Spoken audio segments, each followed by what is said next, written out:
चलिए मंगलाचरण करते हैं। णम्यूण जिणवरिंदे नरसुर भवनिंद वंदिये सिद्धे वोच्छामि भाव पाहुड़ मवसे से संजदे सिरसा। बोलिए श्री 1008 आदिनाथ भगवान की जय। आचार्य श्री कुंद कुंद स्वामी की जय। आचार्य गुरुवर श्री विद्यासागर जी समय सागर जी महाराज की जय। मुनि पुंगव श्री 108 सुधा सागर जी महाराज की जय। हम सभी बड़े ही सौभाग्यशाली हैं जो हमें आचार्य कुंद कुंद स्वामी के महान ग्रंथ अट्ठपाहुड़ के अध्ययन का अवसर मिल रहा है। 5वां भाव पाहुड़ चल रहा है। भाव पाहुड़ में भावलिंग की महिमा, भावलिंग की आवश्यकता, मोक्ष मार्ग में भावलिंग क्यों जरूरी है इत्यादि वर्णन प्राप्त हो रहा है। आज हम 2 गाथाओं का अध्ययन करेंगे। क्रमशः गाथा क्रमांक 124 और 125। दोनों गाथाएं बहुत सरल हैं, महत्वपूर्ण हैं। चलिए प्रारंभ करते हैं। गाथा क्रमांक 124। उच्चारण।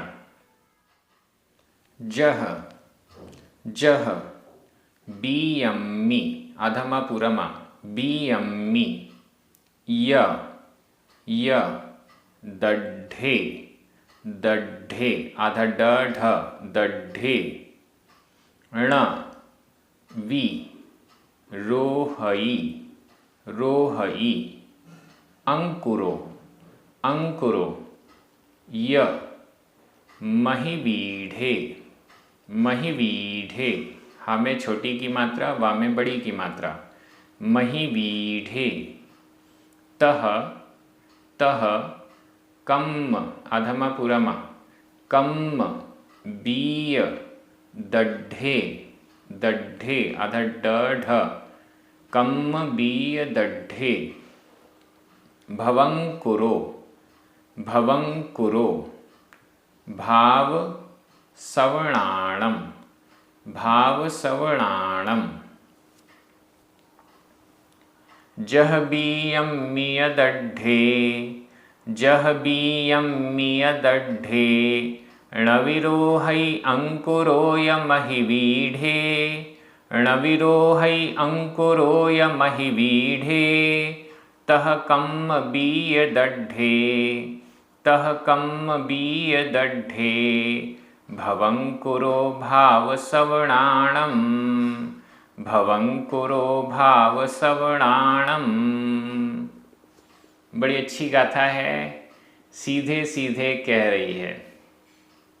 जह जैसे, बीयम्मी या दड्ढे बीयम्मी बीज के य और दड्ढे दग्ध होने पर दड्ढे दग्ध होने पर जल जाने पर भस्म हो जाने पर।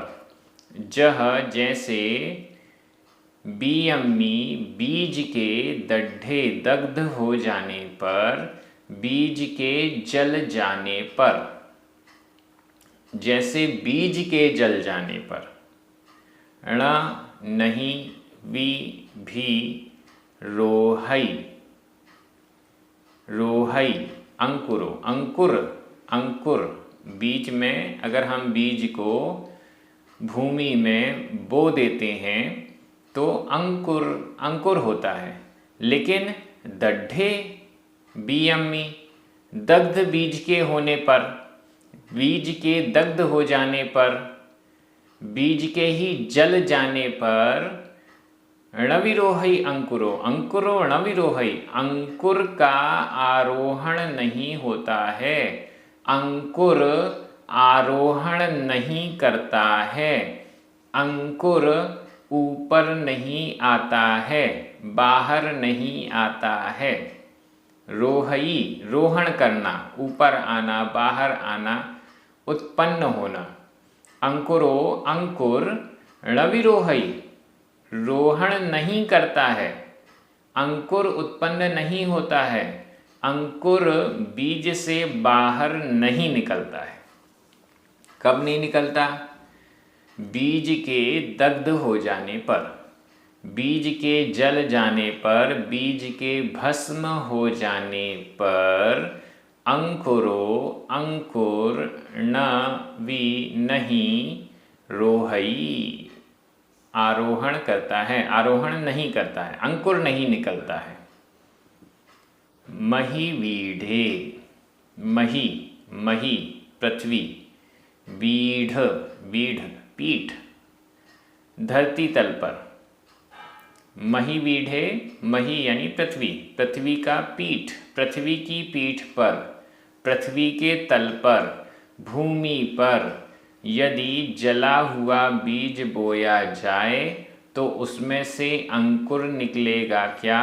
नहीं निकलेगा। उसमें से अंकुर का आरोहण नहीं होता है। जैसे भूमि की पीठ पर दड्ढे बीयम्मी, दग्ध बीज होने पर, बीज के दग्ध होने पर, जला हुआ बीज होने पर अंकुरो नविरोहई, अंकुर आरोहण नहीं करता है, अंकुर उत्पन्न नहीं होता है, अंकुर प्रस्फुटित नहीं होता है। तह तह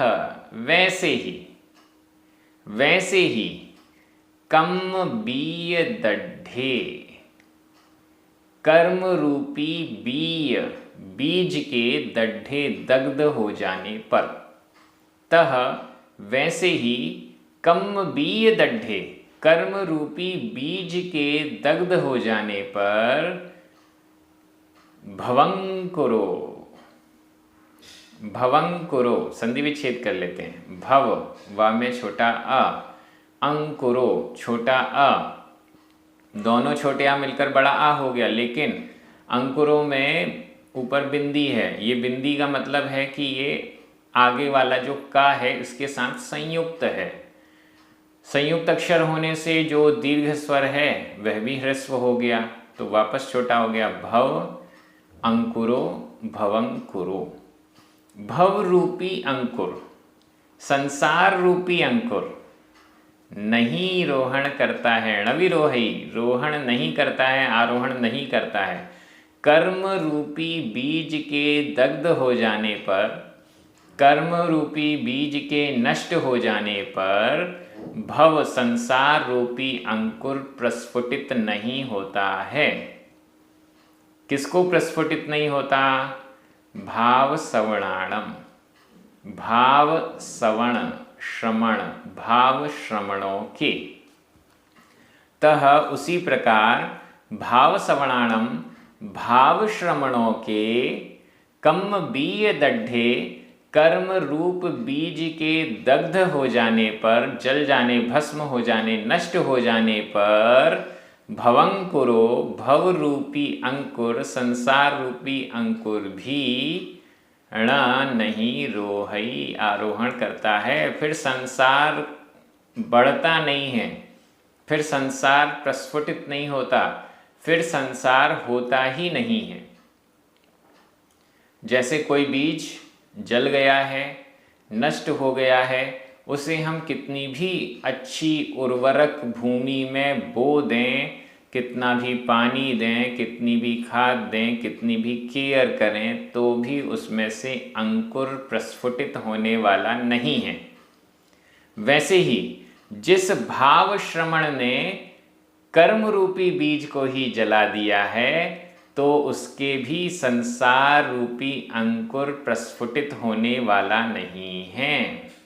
जिसने कर्मों को ही नष्ट कर दिया है, जिसने मोहनीय आदि 8 कर्मों को नष्ट कर दिया है, या 4 घातीय कर्म को नष्ट कर दिया है, या मोहनीय कर्म को ही नष्ट कर दिया है, वीतराग हो गया है, ऐसा श्रमण, कर्म को दग्ध करना मतलब कर्म को डैमेज कर देना, बीज को डैमेज कर देना। मोहनीय कर्म को ही अगर डैमेज कर दिया तो बाकी कर्म भी काम नहीं कर पाएंगे। थोड़ा सा भी बीज अगर डैमेज हो जाता है, थोड़ा सा भी बीज अगर आधा अधूरा भी जल जाता है, तो भी अंकुरित होना कई बार पॉसिबल होता ही नहीं है। क्यों? वो डैमेज हो गया है, खराब हो गया है, अब नहीं होगा उसमें से अंकुर। वैसे ही कर्म रूपी जो बीज है उसको अगर डैमेज कर दिया जाए तो संसार रूपी अंकुर प्रस्फुटित होने वाला नहीं है। भाव सवणाणम, भाव श्रवणों के ही ऐसा होता है, द्रव्य श्रवणों के ऐसा नहीं होता। भाव श्रवण ही इस कर्म रूपी बीज को जला पाते हैं, कर्म रूपी बीज को नष्ट कर पाते हैं। यहाँ गाथा एकदम स्पष्ट है। पहली चीज स्पष्ट हुई, कर्मों को यदि नष्ट कर दिया गया तो संसार नहीं रहेगा। मोहनीय कर्म को भी यदि नष्ट कर दिया, वीतरागी हो गए, तो यह संसार नहीं रहेगा। यह काम कौन कर सकता है? भाव श्रवण कर सकते हैं। द्रव्य श्रवण कर्मों को नष्ट नहीं करते हैं। द्रव्य श्रवण संसार को भी नष्ट नहीं कर पाते हैं, उनका संसार चलता रहता है। भाव श्रवण ही कर्म रूपी बीज को नष्ट करते हैं और संसार रूपी अंकुर से बच जाते हैं, ऐसा हमें समझना चाहिए। गाथा बड़ी सरल है और आपको निश्चित रूप से समझ में आ गई है। व्याकरण की दृष्टि से जह, य, ण, वी, य, तह ये सभी अव्यय हैं। बीयम्मी, दड्ढे, कम्म बीय दड्ढे, मही वीढ़े, इन सब में सप्तमी विभक्ति का एक वचन है। रोहई वर्तमान काल अन्य पुरुष एक वचन का क्रिया रूप है। अंकुरो, भवंकुरो ये दोनों ही प्रथमा विभक्ति के एक वचन हैं। भाव सवणाणम षष्ठी विभक्ति का बहुवचन है।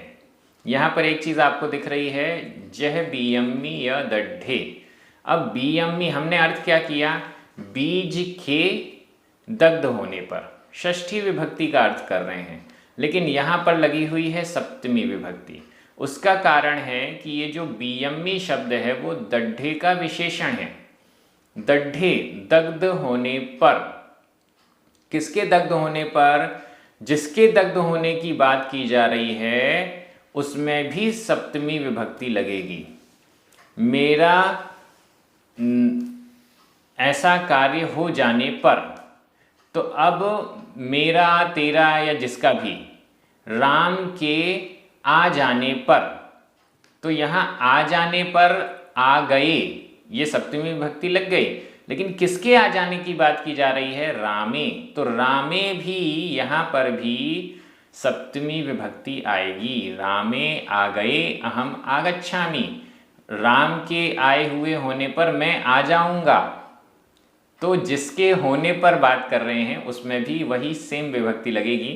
तो यहाँ पर भी दड्ढे के साथ बीयम्मी में सप्तमी विभक्ति लगी हुई है। मैं एक बार हिंदी अर्थ कर रहा हूं, आपकी नजर प्राकृत शब्दों पर जानी चाहिए। जैसे बीज के दग्ध हो जाने पर मही पीठ में, पृथ्वी तल पर अंकुर उत्पन्न नहीं होता है, उसी प्रकार भाव श्रवणों के कर्म रूपी बीज के नष्ट हो जाने पर संसार रूपी अंकुर प्रस्फुटित नहीं होता है। बड़ी अच्छी गाथा, सीधा सीधा अर्थ। अगली गाथा भी एकदम स्पष्ट कह रही है भाव श्रवण और द्रव्य श्रवण में अंतर। बहुत अच्छी गाथा है। गाथा क्रमांक 125, उच्चारण। भाव सवणो, भाव सवणो, वि, पावई, पावई, सुखाइम, सुखाइम, अधक ख, सुखाइम, दुहाइम, दुहाइम, दव्व सवणो, अधवा पुरवा, दव्व सवणो, य, य, इय, इय, णाउम, णाउम गुण दो से, गुण दो से। भावेण, भावेण य संजुदो, संजुदो होह, होह। भाव सवणो विपावै, भाव सवणो विपावै। सुखाइं दुहाइं दव्व सवणोय, सुखाइं दुहाइं दव्व सवणोय। ईणाउं गुण दोषे, ईणाउं गुण दोषे।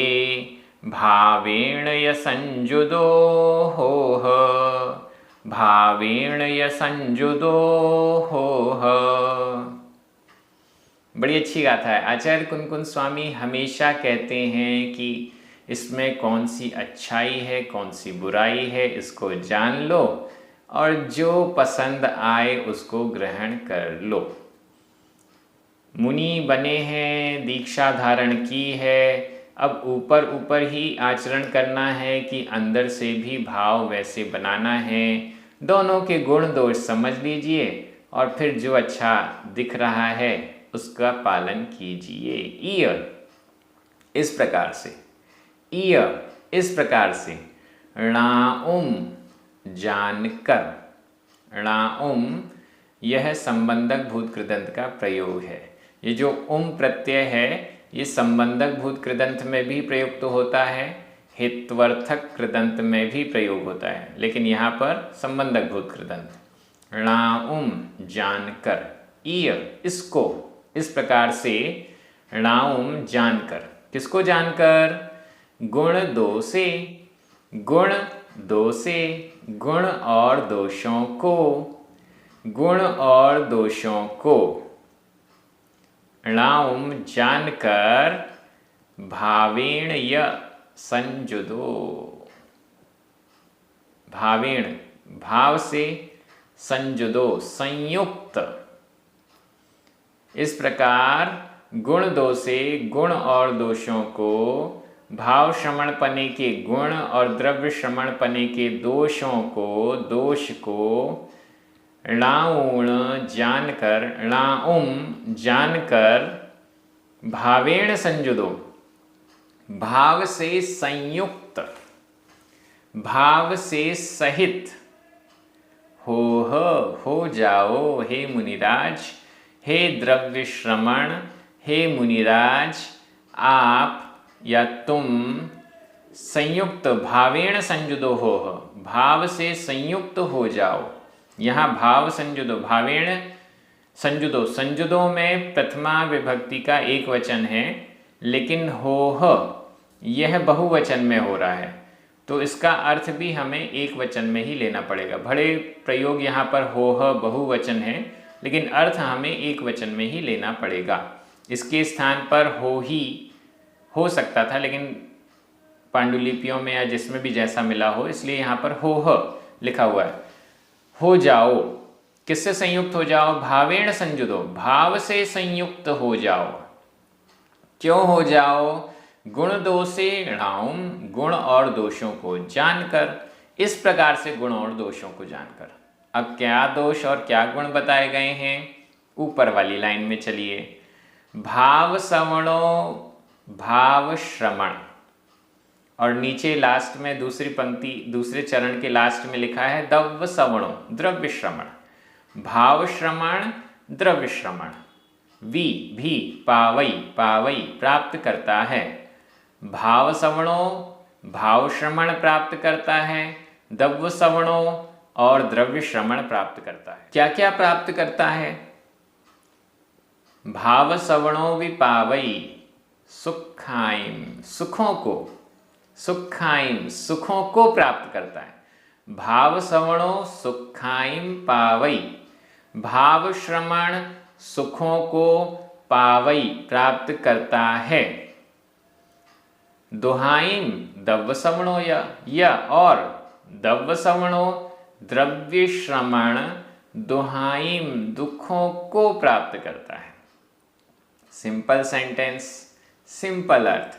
भाव श्रमण सुखों को प्राप्त करता है, द्रव्य श्रवण दुखों को प्राप्त करता है, भाव श्रवण सुखों को प्राप्त करता है, केवल ज्ञान प्राप्त करके कर्मों का क्षय करके अनंत सुख को प्राप्त कर लेता है, मोक्ष को प्राप्त कर लेता है।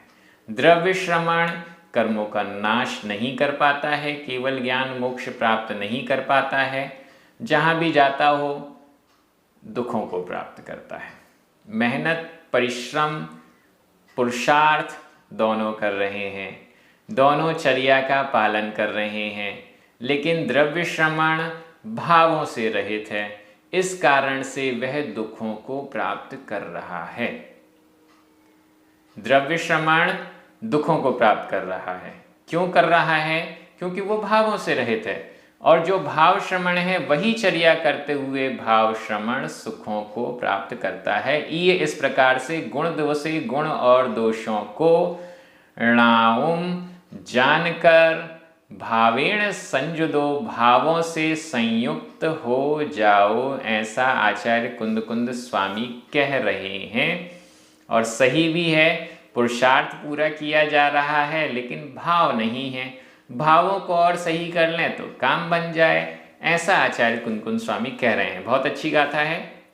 व्याकरण की दृष्टि से भाव सवर्णों, दव्य सवर्णों ये दोनों ही और संजुदो ये प्रथमा विभक्ति के एक वचन हैं। वी, य, इय और य ये सभी अव्यय हैं। पावई वर्तमान काल अन्य पुरुष एक वचन का क्रिया रूप है। सुखाइम दुहाइम गुण दो से ये द्वितीया विभक्ति के बहुवचन हैं। नीचे णाउम भूतकालिक कृदंत, णाउम संबंधक भूत कृदंत का प्रयोग है। भावेण तृतीया विभक्ति का एक वचन है। होह विधि एवं आज्ञा काल मध्यम पुरुष बहुवचन का क्रिया रूप है, लेकिन इसका अर्थ हमने एक वचन में किया है। मैं एक बार हिंदी अर्थ कर रहा हूं, आपकी नजर प्राकृत शब्दों पर जानी चाहिए। भाव श्रवण भी सुखों को प्राप्त करता है और द्रव्य श्रवण दुखों को प्राप्त करता है। इस प्रकार से गुण और दोषों को जानकर तुम हे मुनिराज तुम भाव से संयुक्त हो जाओ। बड़ी अच्छी गाथा, बहुत महत्वपूर्ण, हमारे भावों को सुधारने वाली, क्रियाओं को भावों से जोड़ने वाली हमें प्राप्त हो रही है। हम सभी बड़े सौभाग्यशाली हैं। इसी प्रकार से प्राकृत जनागम ग्रंथों का स्वाध्याय अनवरत चलता रहेगा। आप सभी बड़े आनंदित हैं। 9 बार नमोकार मंत्र पढ़ें, जिनवाणी स्तुति करें। सभी को जय जिनेन्द्र।